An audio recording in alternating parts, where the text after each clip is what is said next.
नमस्कार दोस्तों।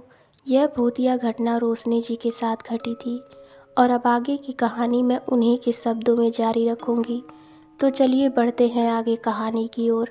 दोस्तों, मेरा नाम रोशनी है। मैं पुणे की रहने वाली हूँ। मैं पुणे के एक आईटी कंपनी में काम करती हूँ। यह कहानी मेरे साथ हुई सच्ची घटना पर आधारित है, जो अब मैं आपको बताना चाहती हूँ। साल 2020 में कोरोना वायरस की वजह से देश भर में लॉकडाउन लगा था और तभी मुझे मजबूरन अपने घर सतारा जाना पड़ा था। मैं पुणे में अपने सहेलियों के साथ रहती थी और क्योंकि सभी कंपनी बंद थी तो हम सभी ने अपने अपने घर जाने का फैसला किया था। मेरे साथ रहने वाली एक सहेली कराड़ से थी। सतारा के पास ही कराड़ नाम का शहर है, जहाँ पे मेरी सहेली जाने वाली थी। रास्ते में ही मेरा शहर सतारा भी पड़ता है, तो मैंने अपनी सहेली प्रिया के साथ जाने का फ़ैसला लिया। उस रात हम शाम 5 बजे पुणे के घर से निकले।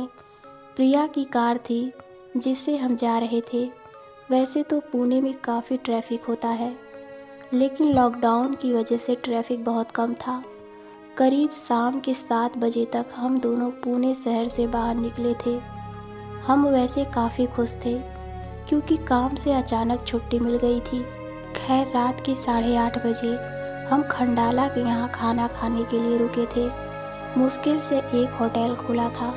खाना खा के निकलते वक्त रात के करीब 10 बज चुके थे।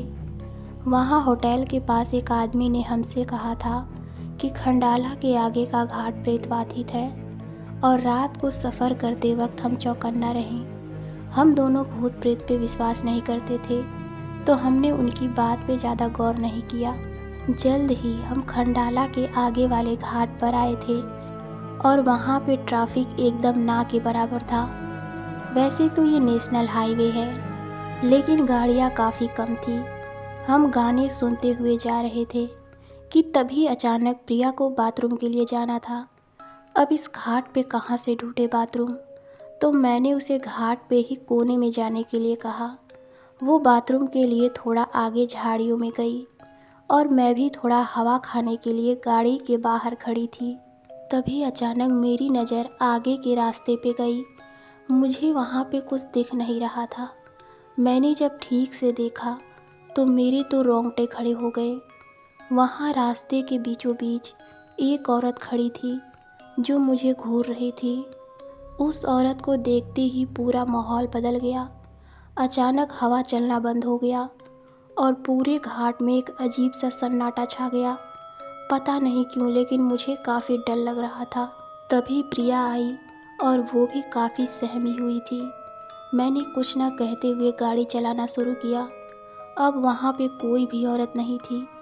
थोड़ा आगे आने के बाद मैंने प्रिया से पूछा कि तुम चुप क्यों हो। तो प्रिया ने बताया कि जब वो बाथरूम को गई थी तो उसकी नज़र वहाँ के पेड़ों पे गई और उसने वहाँ के पेड़ पे एक बच्चे को बैठा हुआ देखा था जो मेरी तरफ ही घूर रहा था। ये बात सुन के तो मेरी बोलती ही बंद हो गई। हम दोनों काफ़ी डरे हुए थे। कुछ मिनट बाद मैंने भी उसे बताया कि मुझे रास्ते पे एक औरत दिखी थी। पता नहीं क्यों, लेकिन प्रिया ने जानबूझकर रास्ते में पीछे देखा और वो ज़ोरों से चीखने लगी। मैंने पूछा क्या हुआ, तो वो एकदम साए की तरह चुप हो गई। मैंने जब कार के मिरर में देखा तो दिखा कि एक औरत ज़ोरों से हमारी कार का पीछा कर रही है, वो भी भागते हुए। उसके बगल में एक बच्चा भी था। ये देखकर मेरे शरीर में एक सनसनाहट दौड़ गई, जैसे कोई बिजली का झटका लगा हो। मैंने अपने आप को शांत किया और गाड़ी तेज़ी से भगाने लगी और कुछ वक्त में घाट खत्म हुआ। मैंने वापस मिरर में देखा तो पीछे कोई नहीं था। तब जाके मेरे जान में जान आई।